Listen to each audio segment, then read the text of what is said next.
Bonjour à toutes et à tous. Alors quand même, je voudrais répondre à Bernard Cazeneuve. Il ne reste en fait qu'une phrase qu'on peut lire sur les publications de France 3 Normandie, notamment sur Facebook. Politique, c'est Bernard Cazeneuve qui parle. Il accentue le risque de basculement vers le RN. Il parle de Jean-Luc Mélenchon. C'est Jean-Luc Mélenchon. Bernard Cazeneuve appelle au départ de Jean-Luc Mélenchon. Mais, monsieur Cazeneuve, de quoi je me mêle? Faites votre tambouille au Parti Socialiste. Et foutez-nous la paix.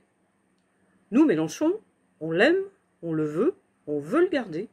Quand il voudra plus, quand il pourra plus, il s'en ira de lui-même et sera remplacé par Manuel Bompard, par Clémence Guettet, par Mathilde Panot, par Rima Hassan, ne vous en déplaise, et par tout un tas d'autres. Des beaucoup plus jeunes aussi, par Paul Vannier, enfin bon, je ne vais pas tous les citer, mais il y en a plein. Vous ne vous débarrasserez pas de la France insoumise en vous débarrassant de Jean-Luc Mélenchon. Il faut bien que vous compreniez ça. Et qui vous êtes, vous, Cazeneuve, Bernard Cazeneuve, qui vous êtes pour demander ça? Vous êtes un des ministres du gouvernement qui nous a amené Macron. Et qu'est-ce qu'il fait Macron maintenant? Il fait du simili-RN sur plein de choses. C'est pas Jean-Luc Mélenchon qui amène vers le RN. C'est votre parti qui n'a pas voté la censure qui aurait empêché Retailleau de faire ce qu'il fait. Retailleau qui fait le boulot du RN, qui parle exactement comme le RN. Donc on s'en fiche de votre avis.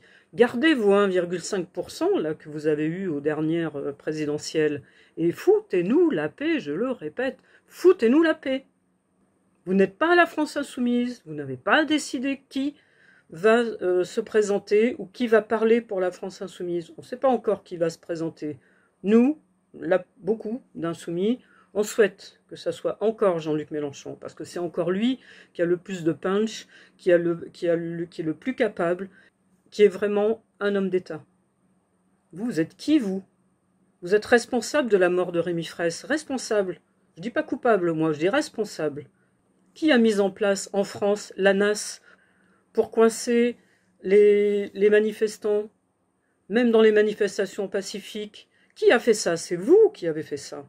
C'est sous votre ministère. Vous avez été Premier ministre. Qu'est-ce que vous avez fait pendant votre ministère? Pourquoi on ne vous a pas gardé? Pourquoi après le PS est tombé? Il y a bien une raison. Mais vous n'y êtes pour rien, hein. Mélenchon, il a fait 22% aux dernières élections. C'est ça qui vous embête, hein? Vous êtes jaloux? Vous n'avez pas été capable de faire autant? Qu'est-ce que vous voulez maintenant? C'est vous qui avez tout bousillé en France, vous et après toute la Macronie qui vous a suivi. Et qui a laissé la Macronie là maintenant? Qui a laissé faire? C'est vous, le PS. Donc laissez Mélenchon tranquille. Laissez la France insoumise tranquille. Occupez-vous de vos affaires à vous. Occupez-vous d'élire votre prochain chef de file là, à la place de Faure, puisque Faure, vous ne le voulez pas. Remarquez, vous avez bien raison. Il n'a eu aucun courage, Faure. Aucun courage. Il a eu un petit peu de courage au moment de la NUPES. Ça a duré 1 mois, 2 mois, et après, pof, fini. Très décevant, Faure. Il aurait mieux fait de vous foutre tous à la porte. Les Hollande, les Cazeneuve et toute la clique, là. Foutez-nous la paix. C'est tout ce que j'ai à dire. Voilà, c'était mon petit coup de gueule du jour, parce qu'il y en a marre. C'est Cazeneuve, c'est Hollande, c'est Ruffin, Glucksmann et tout ça. Foutez-nous la paix. C'est tout ce qu'on vous demande. Vous allez vous présenter tout seul, vous verrez bien, et nous on présentera probablement Mélenchon, peut-être un autre, mais on présentera quelqu'un à la France insoumise. J'espère, moi, pour ma part, que ce sera encore Mélenchon, et je ne suis pas la seule. C'est à nous, c'est aux insoumis de décider qui on va présenter. C'est pas à vous. Vous n'avez pas à vous mêler de ça. Voilà. C'est tout. Merci de m'avoir écouté. J'avais envie de faire un petit coup de gueule. En complément de mon petit coup de gueule, je vais vous lire le texte assez court qui a été publié par les insoumis communistes justement sur ce sujet. Poisson d'eau trouble. Tout le monde, ou presque, se désintéresse des faits et gestes de Bernard Cazeneuve, ex-premier ministre de François Hollande, avant la disparition finale de ce dernier, au profit d'Emmanuel Macron. Il continue à barboter néanmoins dans la mare aux eaux troubles qu'entretient l'ancien locataire de l'Élysée.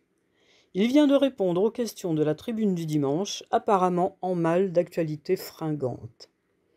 Et que proclame-t-il à cette occasion ? Ne vous torturez pas l'imagination pour le deviner. Du haut de son petit tabouret à bascule, il rabâche ses incantations de social-démocrate centriste des deux rives. Il faut rompre avec les insoumis. Jusqu'au triomphe de la pensée la plus aventureuse, Mélenchon doit dégager. Bien sûr, Cazeneuve, à défaut de nouveautés sidérantes et créatives sur les champs du débat politique, file ainsi le coup de main experte en trahison à gauche à ses petits camarades du PS, pataugeant actuellement dans la préparation agitée et obscure de leur prochain congrès, au sortir de leur abandon des accords et du programme du NFP. Ils se rappellent à eux, drapés de la cape du parfait collaborateur de la droite dont il a frôlé une seconde nomination de sa part à Matignon, à la place de Barnier, puis de Bayrou, avec la complaisance de l'ensemble de la direction socialiste. Comment ne comprendrait-on pas, dans de telles conditions, que la stratégie de la social-démocratie pourrait ainsi la conduire à gouverner la France en coalition avec les composantes de la droite, de plus en plus à droite, comme c'est déjà le cas à la tête du conglomérat européen avec ou sans Cazeneuve. Les raisons de l'opposition au programme de la France insoumise, ainsi qu'au combat de Mélenchon et leur audience en France et dans le monde, revêtent tout leur sens. Les socialistes ne souhaitent pas rompre avec le capitalisme, mais rêvent de contribuer à en gérer loyalement la pire crise de son histoire. Avec du blabla à la clé, mais sans censure et en toute irresponsabilité sociale. Mélenchon, vite!